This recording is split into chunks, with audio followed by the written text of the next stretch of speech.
498A में आपके खिलाफ चार्जशीट फाइल हो चुकी है।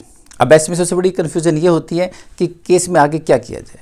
अभी इसी वक्त क्वेश्चन के लिए जाना चाहिए या चार्ज लग जाए तब क्वेश्चन के लिए जाना चाहिए, टाइम बाउंड करवाना चाहिए या चार्ज लगवाना चाहिए या नॉर्मली हमको केस लड़ना चाहिए। आज बात करते हैं इसी टॉपिक के बारे में कि चार्जशीट अगर फाइल हो चुकी है तो ऐसे में पति क्या डिसीजन ले, और साथ में उन कानूनी दाव पेचों के बारे में कि किस हालात में पति को कौन सा कानूनी दाव पेच यूज करना चाहिए। नमस्कार दोस्तों, मैं हूं एडवोकेट धीरज कुमार, आपका स्वागत करता हूं आज की वीडियो में।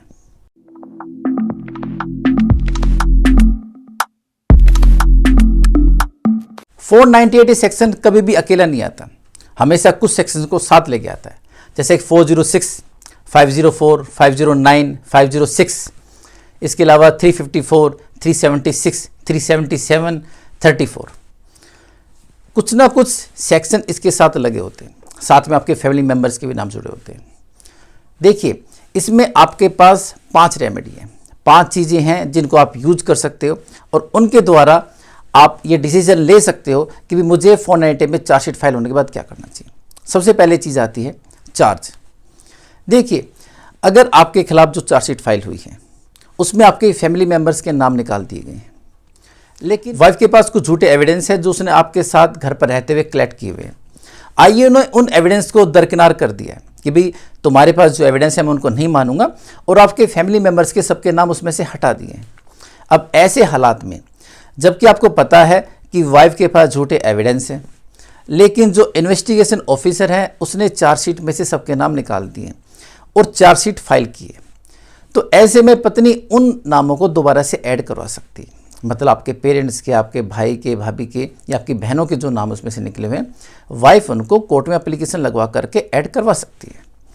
ऐसे में अगर आपको ये अंदेशा हो कि पत्नी ऐसा कर सकती है, तो ऐसे में आपको क्या करना चाहिए, फर्स्ट हियरिंग पर ही चार्ज लगवा देना चाहिए। देखिए, आपको बताता हूँ, चार्जशीट फाइल करने के 2 तरीके होते हैं। एक तो ये होता है कि जो इन्वेस्टिगेशन ऑफिसर होता है वो कोर्ट के अंदर चार्जशीट फाइल करता है। उसके अंदर ये कहता है कि भाई मैंने इन्वेस्टिगेशन की और मुझे लगता है सिर्फ हस्बैंड के खिलाफ ही केस बनता है, बाकी लोगों के खिलाफ केस नहीं बनता है। ऐसे में जो नोटिस है वो आपके घर पे आता है, इसके बाद आप कोर्ट में अपीयर होते हैं। नॉर्मली ऐसे प्रोसीजर में वाइफ को पता चल ही जाता है कि भाई चार्जशीट फाइल हो चुके हैं, क्योंकि वो भी कहीं ना कहीं आईओ के साथ टच में रहती है। दूसरा उसका प्रोसीजर ये होता है कि आईओ चार्जशीट के साथ आपको कोर्ट में पेश करे। उसमें जो इन्वेस्टिगेशन ऑफिसर है उसका भी टाइम बचता है, साथ में कोर्ट का भी टाइम बचता है। ऐसे में आपके साथ वो चार्जशीट को फाइल कर देता है। तो जब ये चार्जशीट फाइल हो उसी समय आप जज साहब से कहें कि भाई मेरे खिलाफ आप अभी चार्ज लगवा दीजिए, मतलब उसी वक्त ही। तो ऐसे में जज साहब कभी मना नहीं करते हैं, बल्कि उनको तो खुशी होती है कि भाई ठीक है, चलो मेरा टाइम बच रहा है। अक्यूज खुद मुझसे कह रहा है कि भाई ठीक है, जो ये सेक्शन मेरे ऊपर लगे इन्हें पे आप मेरे ऊपर चार्ज लगवा दीजिए। आपके वकील साहब भी कहते हैं जज साहब अभी लगा दीजिए और मुझे इसमें थोड़ी सी लंबी डेट दे दीजिए, मुझे कहीं बाहर जाना है, क्योंकि अभी आप भाई इसके अंदर कोई शॉर्ट डेट देंगे, चार्ज के लिए बुलाएंगे तो थोड़ी सी लंबी दे दीजिए। नॉर्मली कोई भी डेट हुई 1.5-2 महीने की मिलती आप उसमें और भी लंबी ले सकते हैं। अब चार्ज लगते ही वाइफ को नोटिस जाता है एविडेंस के लिए, थोड़ा टाइम लंबा होता है तो नोटिस भी थोड़ा लंबा खींची जाता है। जब पत्नी को जाता है नोटिस, तो इसके बाद पत्नी के पास टाइम पीरियड होता है चार्ज के खिलाफ जाने के लिए 30 डेज़ का। अब जिस दिन चार्ज लगा है उसके 30 डेज़ के अंदर वाइफ ऊपर सेशन कोर्ट में चार्ज के खिलाफ चली जाती है तो ठीक है, नहीं जाती है तो उसको कंडोनेशन ऑफ डिले की एप्लीकेशन के साथ जाना पड़ता है। लेकिन इसमें एक मेन जो बात यह है कि एक बार अगर चार्ज लग गया तो उसके बाद काफ़ी मुश्किल होता है उसको अमेंडमेंट करवाना। चार्ज मतलब ये है कि हस्बैंड के खिलाफ जो केस बना है 498 या फिर 406 का जो भी एफ रजिस्टर हुई है, बाकी सेक्शन हट गए हैं, तो सिर्फ वही चार्ज लगा है। बाकी जो उसकी फैमिली मेंबर वे सब बरी है, उनका कोई नाम नहीं है। उनको ऐड करवाने के लिए वाइफ को उसमें एप्लीकेशन लगानी पड़ती है कि नहीं, आईओ ने जो चार्जशीट फाइल की वो गलत फाइल की है, इन लोगों के नाम भी इसके अंदर ऐड होने चाहिए। ऐसे में अगर उसको पता लग जाता है पहले से ही चार्ज नहीं लगा है तो वो उसी कोर्ट में लगाती है, नहीं तो फिर वो सेशन कोर्ट में ऊपर लगाएगी। तो अगर वो सेशन कोर्ट में जाते हैं तो उम्मीद कम होती है कि सेशन कोर्ट उसको सुने। अगर उसको सुनकर कोई अमेंडमेंट ऑर्डर पास हो भी गया कि भी ठीक इसके फैमिली मेंबर्स को भी नाम ऐड किया जाए, तो आप इसके लिए उस ऑर्डर का चैलेंज करके सेशन कोर्ट के ऊपर हाई कोर्ट भी जा सकते हैं। तो मैटर इस तरह से अटका रहेगा, लेकिन आपकी फैमिली मेंबर्स के बचने के चांसेस ज़्यादा हैं। इसलिए अगर आपने अपनी फैमिली मेंबर्स के नाम हटवाए हैं और आपको ये डाउट है कि भाई वाइफ भी पैसे वाली है, एक्टिव है, उसको लॉ की नॉलेज है और साथ में उसके वकील साहब भी एक्टिव है और ऐसे में आपको डर है कि वो नाम ऐड करवाएगी। दोस्तों बात करते हैं नेक्स्ट टॉपिक की, जो है क्वेश्चन।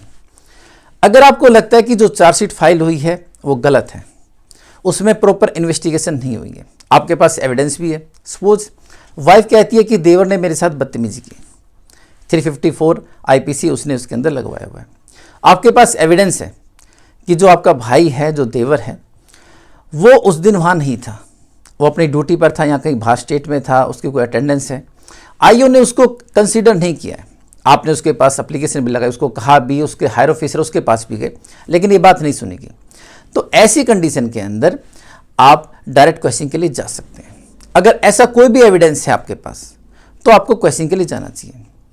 क्वेश्चन के लिए कन्फ्यूजन और भी होता है कि सारे केस को लेकर क्वेश्चन के लिए जाया जाए या फिर अकेले अपने केस को लेकर जाया जाए। देखिए, अगर आपको लगता है कि भी एविडेंस आपकी फैमिली मेंबर्स के पास है तो सिर्फ फैमिली मेंबर्स के नाम को लेकर ही ऊपर क्वेश्चन के लिए जाया जाना चाहिए, हस्बैंड को बाद में जाना चाहिए।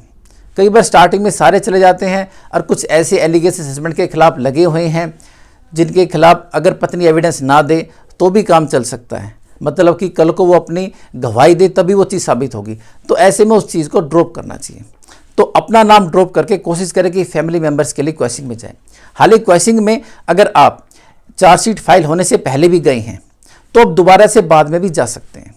अगर सिर्फ FIR होने के बाद भी कई लोग क्वेश्चन में चले जाते हैं, जज साहब नहीं सुनते कि नहीं इन्वेस्टिगेशन चल रही है, अभी मेरे को नहीं लगता कि इस FIR को क्वेश्चन करना चाहिए, तो चार्जशीट फाइल करने के बाद भी आप दोबारा से जा सकते हैं। सेक्शन 482 CRPC में आप क्वेश्चन के लिए जाते हैं।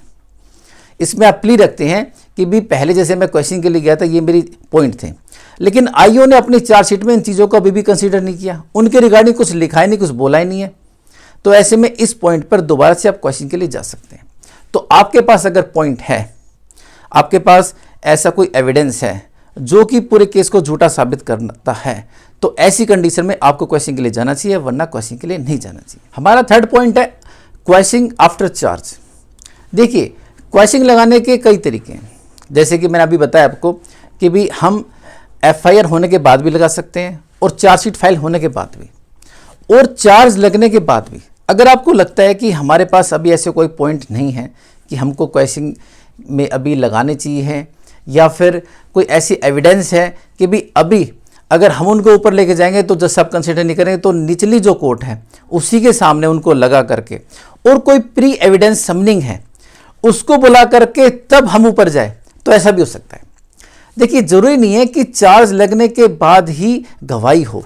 जज साहब की पावर है, वे प्री समनिंग एविडेंस भी करवा सकते हैं, मतलब अभी चार्ज लगने से पहले ही किसी को बुला करके उसकी गवाही करके उस बेस पर भी चार्ज को सुन सकते हैं। सपोज कीजिए किसी ने एलिगेशन लगाया हुआ है कि भी उसके साथ ऐसी कोई गलत हरकत हुई है। सपोज कीजिए जैसे कि हम नॉर्मल हस्बैंड वाइफ का मैटर डिस्कस कर रहे हैं, तो ले लेते हैं कि भी वाइफ कहती है कि जो देवर है उसने मेरे साथ बदतमीजी की। हम कहते भी हमारे पास ये एविडेंस है कि वो उस दिन ड्यूटी पर था, लेकिन वो एविडेंस हम ला नहीं सकते, कंपनी हमको नहीं दे रही या फिर गवर्नमेंट हमको नहीं दे रही है, या फिर वो किसी गवर्नमेंट डिपार्टमेंट में था, वहाँ उसकी एंट्री है। तो ऐसे में जज साहब के पास अगर हम एप्लीकेशन लगाते हैं, चार्ज पर आर्गूमेंट करते हैं, तो जज साहब की पावर है कि वो उस जगह से उसकी वो एंट्री या फिर वो रिकॉर्डिंग वीडियो में कहीं CCTV कैमरा लगा हुआ है या कोई उसने ऐसा कोई डिपार्टमेंट में काम किया हुआ है जिसका कि उसका वहाँ पर ये चीज़ आ रही है कि वो वहाँ प्रेजेंट था, उसको मंगवा सकते हैं और उसको देख करके तब ये डिसाइड कर सकते हैं कि हाँ भी इस पर्सन पर चार्ज नहीं बनता है।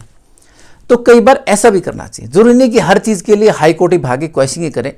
कई चीज़ ऐसी होती है जिनके सबूत होते हैं लेकिन हमारे हाथ में नहीं होते हैं, तो ऐसे में उन सबूतों को डिपार्टमेंट से मंगवाया जा सकता है। नॉर्मली इसमें अपोजिट पार्टी कहती है कि भी नहीं ये तो एविडेंस का मैटर है, जब इनका डिफेंस एविडेंस का टाइम आएगा तब ये चीज़ को करवा सकते हैं। नहीं, आप उसके लिए कह सकते हैं। ऐसे में आप अपने प्ली रख सकते हैं कि भी जो डिपार्टमेंट है जिसके पास वो एविडेंस है तो उस डिपार्टमेंट को कॉल किया जाए, वो एविडेंस सामने लाया जाए, उसके लिए हम क्यों वेट करें।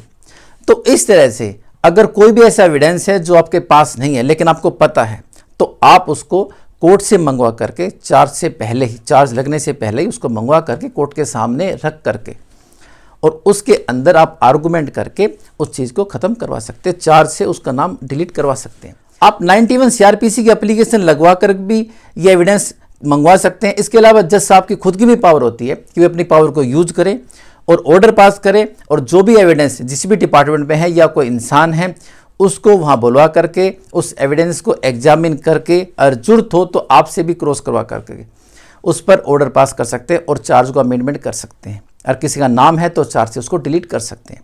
तो एक तरीका ये होता है। अब फोर्थ आता है टाइम बाउंड।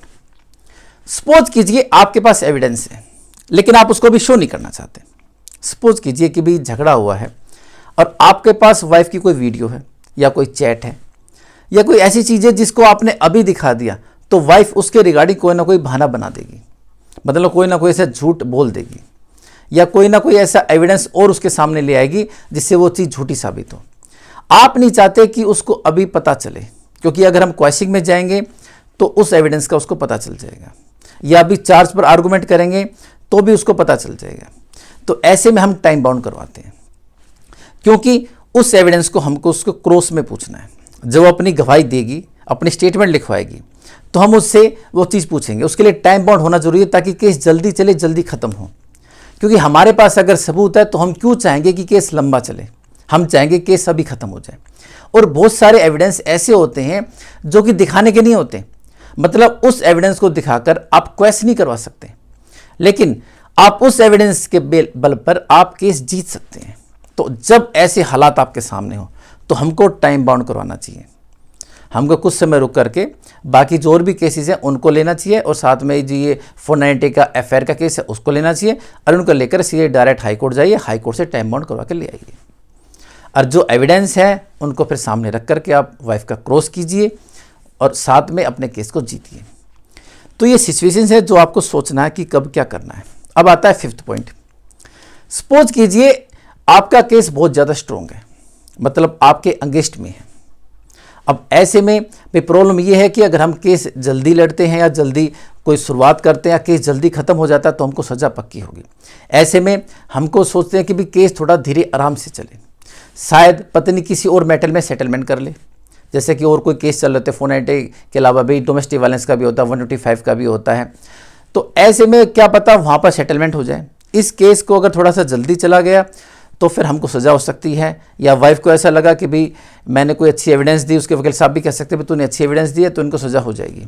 और साथ में फैमिली की हैरेसमेंट भी होती है, आपके सभी फैमिली मेम्बर के उसके अंदर नाम जुड़े हुए हैं, सभी लोग आ रहे हैं, परेशान हो रहे हैं। तो ऐसे में अगर आपको लगता है तो फिर आप अपनी एप्लीकेशंस लगाइए। जैसे चार्ज लग गया है, चार्ज के लिए ऊपर सेशन कोर्ट में चले गए, हाई कोर्ट चले गए, ऐसे केस को नॉर्मल चलने दीजिए। केस में कुछ मत कीजिए, किसी प्रकार से कोई ऐसी क्वेश्चनिंग कहीं चीज़ के लिए नहीं जाना है। शांति से जो चल रहा है उसको चलने दें, और जो बाकी और केसेस हैं उनमें फिर ध्यान लगाएं।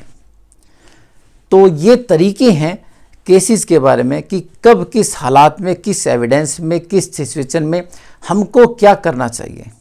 क्योंकि हर केस के हालात अलग अलग होते हैं। किसी में सिर्फ हस्बैंड होता है, किसी में उसके फैमिली मेम्बर्स होते हैं, किसी में हमारे पास एविडेंस होते हैं, किसी में हमारे पास एविडेंस होते ही नहीं है, किसी में वाइफ के पास एविडेंस होते हैं, और किसी में एविडेंस होते हैं लेकिन हमारे हाथ में नहीं होते हैं, वे दूसरे डिपार्टमेंट्स के पास होते हैं, उनको हमको मंगवाना होता है। और ज़रूरी नहीं है कि हर एविडेंस को अभी इसी वक्त शुरुआत में लगाया जाए। कई चीज़ें ऐसी होती हैं जो शुरुआत में नहीं लगानी होती हैं।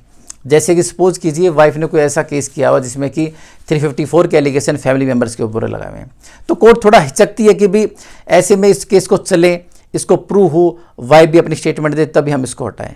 हमारे पास कोई ऐसी एविडेंस नहीं है लेकिन दूसरे डिपार्टमेंट के पास है। तो ऐसे में हमको सब्र रखना चाहिए और टाइम बाउंड करा के अपने केस को चलाना चाहिए। नहीं तो जैसे नॉर्मल चल रहा है उसको चलते रहना चाहिए और बाकी केसेस पर ध्यान देना चाहिए।